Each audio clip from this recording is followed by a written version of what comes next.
On your concerns about the progress of human rights in Sri Lanka and reconciliation, Sri Lankan Foreign Minister Mr. G.L. Pires retaliated Yes. with you are biased and unbalanced. What's your comments? What's your answer for you? Well, my answer is what I told him, which is that the current Canadian government acted against its own domestic political interests by adding the LTTE to the list of proscribed terrorist organizations in 2006, which had the effect of stopping a lot of money from flowing into the acquisition of arms by the Tigers. And that sped the end, we believe, that helped to speed the end of the civil war. So what I said to the Sri Lankan government was that the current Canadian government shut off the money tap coming from Canada that was supporting the Tigers. This shows that, because they've been accusing us of somehow being responding just to domestic political pressure and being indifferent to the Tigers. And I said, this is exactly wrong. We acted against our domestic political interests to do what we thought was right in a national security point of view and stop funding coming from people in Canada for the LTTE. This demonstrates our good faith.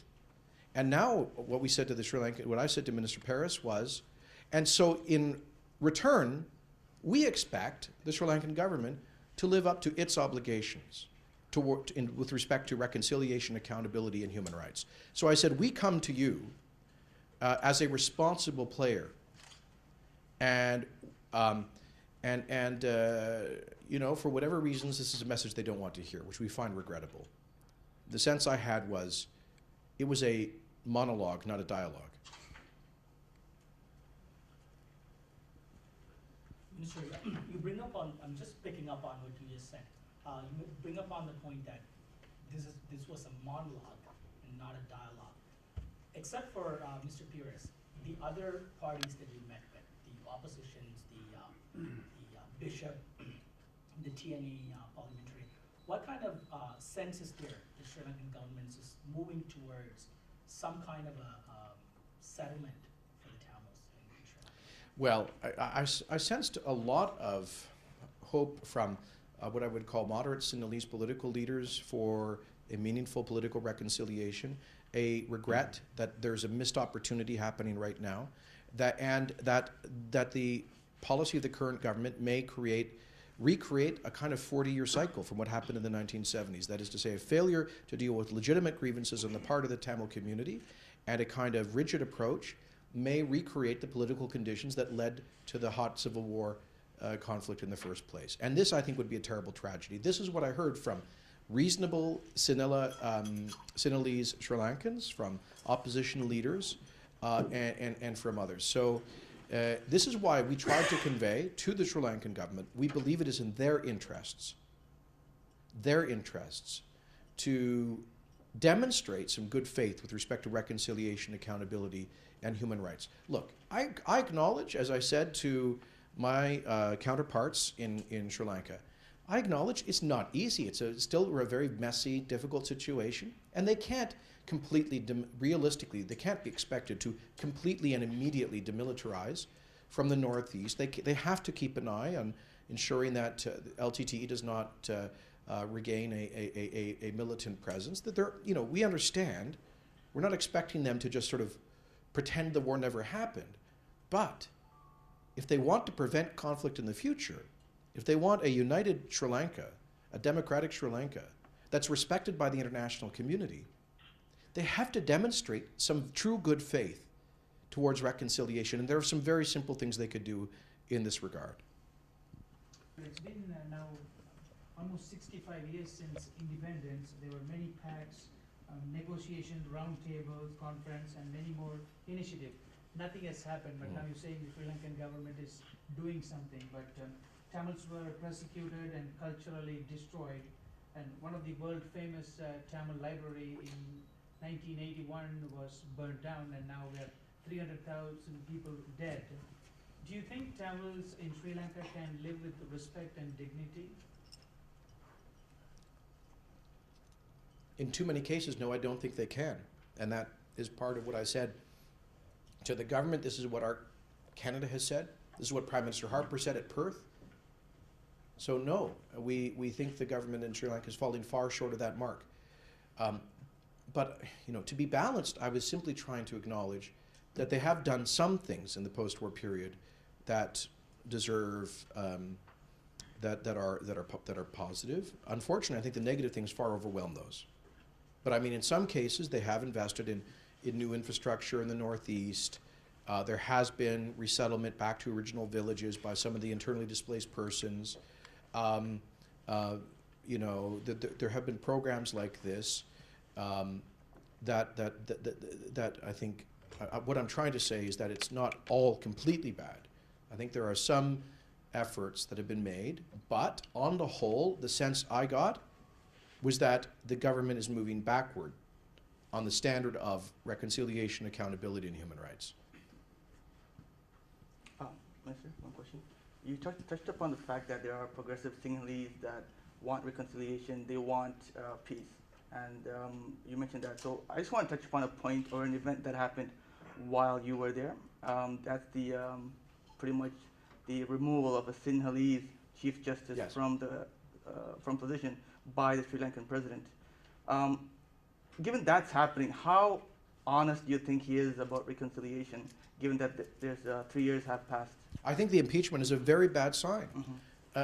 And one of the points that members of the non-governmental organizations and international groups made to me was that this is not, the problems, the political problems, the problems with respect to human rights are limited to the Tamil community. Mm-hmm. That there's a growing number of Sinhalese Sri Lankans who are subject to a violation of their rights, and that really this is typified by the impeachment of the Chief Justice of the Supreme Court in a way that does not conform to international norms. So for us, that's a pretty clear benchmark on the way to the Commonwealth Heads of Government meeting this November, that the government is not taking seriously the reasonable expectations of the international community that it respect the rule of law. Mm-hmm. So do you think there's anything that we can ask beyond reconciliation, because they haven't been doing anything for the last 3 years? Well, and we look at Human Rights Watch, Amnesty International, they're pretty much saying the same thing that you Right. are. There's a massive concern. So what would be the next step beyond that pressure? Because they're simply not responding to diplomacy. it's not just about reconciliation. I mean, reconciliation really refers to what we hope would be good faith efforts to demonstrate to the Tamil community a response to the legitimate aspirations of the Tamil people, a respect for Article 13 of the Constitution with respect to devolution, elections in the Northeast province. These are some of the things we would expect to see if they were serious about reconciliation. But we're also talking about accountability. Mm-hmm. How many, what happened to the war dead? There's still, there's varying figures, but anywhere from, I think, at the low end 10 to the high end 200,000 missing persons. What happened to them? Many people I met with said the families simply want to know what happened to their loved ones, and some expression of regret, some perhaps very modest form of recompense or compensation, some serious effort to identify what happened to the missing people at the end of the war. That's what we mean by accountability. And then in terms of human rights, we're talking about the whole spectrum of issues, which is not just related to the Tamil community, but it's also related to issues like the impeachment of the Chief Judge. It does concern us. Well, it concerns us because we have always hoped and believed that the Commonwealth is a multilateral organization which, unlike others, actually has some normative values about democracy, human rights, and the rule of law, that it's not just a talking shop. And the high point of the Commonwealth was when it ejected South Africa as a member by the way, that was an initiative of Prime Minister John Diefenbaker in the early 1960s, was to have South Africa removed as a member because of apartheid. And we did see a process launched against Zimbabwe because of the crimes of the Mugabe regime 10 years ago. So from time to time, the Commonwealth has demonstrated that it actually is a multilateral organization which does more than talk, but which has certain standards, expectations of its members. And that's why we're calling the Commonwealth now to be true to its vocation as a collection of countries that believe in the rule of law. But the way the Sri Lankan government, of course, is handling the issue is to say to especially the developing, non-aligned member states in the Commonwealth that we can't have these big countries from the West dictating their standards to us and doing so under pressure from their Tamil diasporas. I mean, they're saying that pretty much explicitly. During the near the end of the war in 2009, the government released figures saying there's only about 70,000 people in that area, and as we saw live coverages, we saw statements from the UN. Nearly by the end of 2009, the beginning of 2010, we saw about nearly 300,000 civilians living in those internment camps. And we also see that the government claimed, the defense secretary claimed that they did not shell any hospitals, but then there's UN evidence from satellites saying that the military did target the hospital and have the direct command from the government. So during the time that you were there, how honest do you think that the government and the government officials were with you in terms of communication? Or do you think that's something to think about? Well, look, I think there was from the discussions I had, a complete failure to come to terms with the issues that you raised. The government seems to have a tendency to dismiss all reports of that nature as propaganda from the diaspora. And, you know, my point to them was, if you don't deal seriously with issues like this, you're going to see a revival of radicalization in the diaspora too, and this is not helpful for anyone. Please act in your own interests and address these issues forthrightly, and allow, you know, they had their own internal, as you know, lessons learned report that's been shelved. No real consideration of the UN report on the post-war, on war crimes and post-war reconciliation. So, regrettably, they seem to be ignoring both domestic and international efforts, which I honestly think are trying to be constructive, honest, and helpful. Mm-hmm.